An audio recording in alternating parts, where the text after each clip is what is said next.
Hello viewers, আসসালামু আলাইকুম।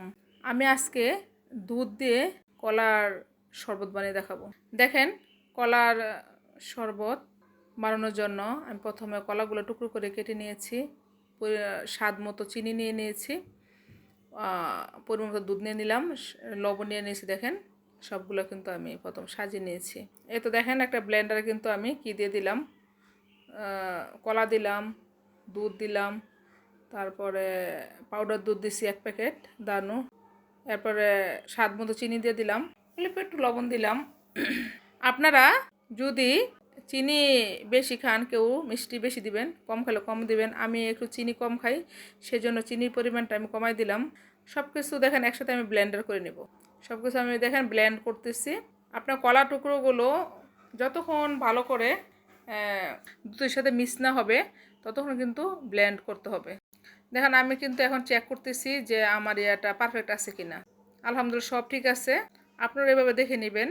যদি এখানে চিনি একটু কম হয়ে থাকে, চিনি একটু বাড়তে দিতে পারবেন। এই কলার শরবতটা খেতে কিন্তু অনেক ভালো লেগেছে। আমি কিন্তু এখন দেখেন গ্লাসের মধ্যে কিন্তু সার্ভ করে নিচ্ছি কলা দিয়ে দুধের শরবত। দেখেন, আমি কিন্তু 2টা গ্লাসে ঢেলে নিতেছি। যে কোনো শরবত, এখন একটু গরমকাল, বেশি গরম চলতেছে, সেই জন্য আমি এখন বরফ কুচি দিয়ে দিব। বরফ কুচি দিয়ে পরিবেশন করব। একটু যে কোনো শরবত আপনার একটু ঠান্ডা খাইতে খুব ভালো লাগে। দেখেন, আমি কিন্তু বরফের টুকরো ডিপ থেকে নামিয়েছি।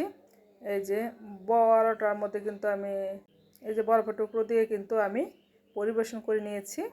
তো আমাদের বাসায় যারা কলার শরবত খেয়েছে, সবাই খেয়ে আলহামদুলিল্লাহ ভালো বলেছে।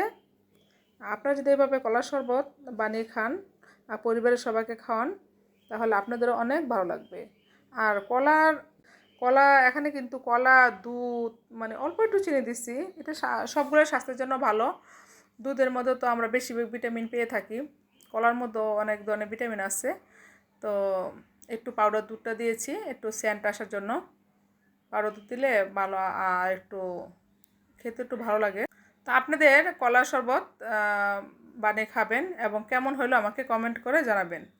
তো যদি আমার রেসিপিটি আপনাদের ভালো লেগে থাকে, লাইক কমেন্ট শেয়ার দিয়ে সবসময় আপনি আমার পাশে থাকবেন। সবাই ভালো থাকবেন সেই শুভকামনা করে আজকের মতো বিদায় নিলাম। খোদা হাফেজ।